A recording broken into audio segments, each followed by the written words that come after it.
এবার নজর রাখবো দিল্লির দিকে। এবারে দিল্লি থেকে পথ কুকুরদের সরাতে কড়া নির্দেশ সুপ্রিম কোর্টের।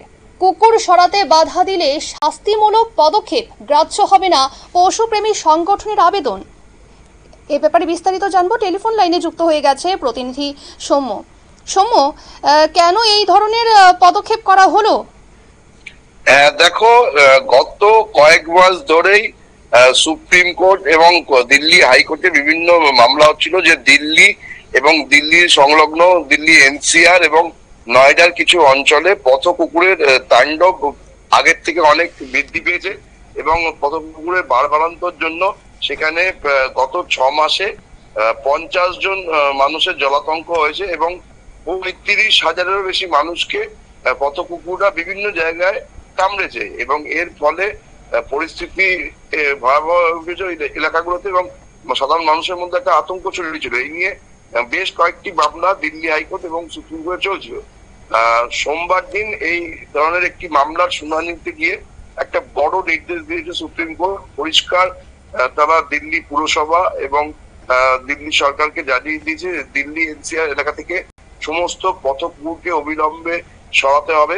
তাদেরকে তুলে নিয়ে গিয়ে নিরাপদ জায়গায় নির্বীর্যকরণ করিয়ে তাদেরকে অন্য একটা শেল্টার হোমের ব্যবস্থা করতে হবে। সেই জন্য শহরের যেগুলো নির্জন এরিয়া সেখানে শেল্টার হোম তৈরি করতে হবে এবং যতটা সম্ভব বল প্রয়োগ করে ওই পথ কুকুরদের ধরতে হবে।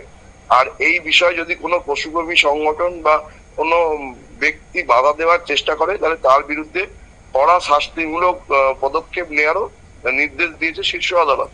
পরিষ্কার শীর্ষ আদালতের ডিভিশন বেঞ্চ জানিয়েছে যে যেভাবে পথ কুকুরের আক্রমণে সাধারণ মানুষ আতঙ্ক হচ্ছে, মানুষের মধ্যে যেভাবে জলাতঙ্ক রোগ ছড়াচ্ছে, তাতে সাধারণ মানুষের কথা ভেবেই জনস্বার্থে এই সিদ্ধান্ত নেওয়া হয়েছে।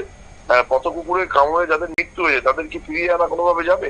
তাই রাস্তা থেকে পথ কুকুরদের একদম দূর করতে হবে এবং এই পথ কুকুরদের যদি কোনো পশুপ্রেমী সংগঠনের সদস্য বা ব্যক্তিগত উদ্যোগে নিজের বাড়িতে নিয়ে গিয়ে পুষতে চায় তাহলে সেই ব্যাপারেও নিষেধাজ্ঞা জারি করেছে।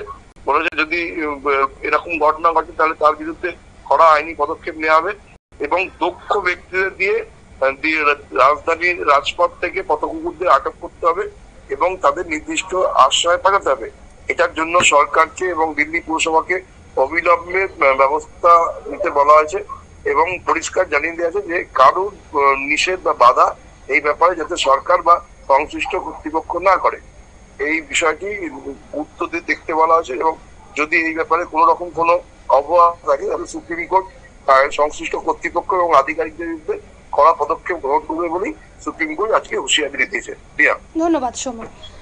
অর্থাৎ পথ কুকুরদের এই বাড়বাড়ন্তের জন্যই কিন্তু এমন সিদ্ধান্ত সুপ্রিম কোর্টের এবং পথ কুকুরদের নিরাপদ স্থানে নিয়ে গিয়ে তাদেরকে সেখানে রাখা হবে এমনটাই নির্দেশ এবং কেউ যদি পথ কুকুরদের পালে সেক্ষেত্রেও কিন্তু শাস্তিমূলক পদক্ষেপ করবে সুপ্রিম কোর্ট, এমনটাই নির্দেশ। নিয়ে নিচ্ছে ছোট্ট একটি বিজ্ঞাপন বিরতি, সঙ্গে থাকুন।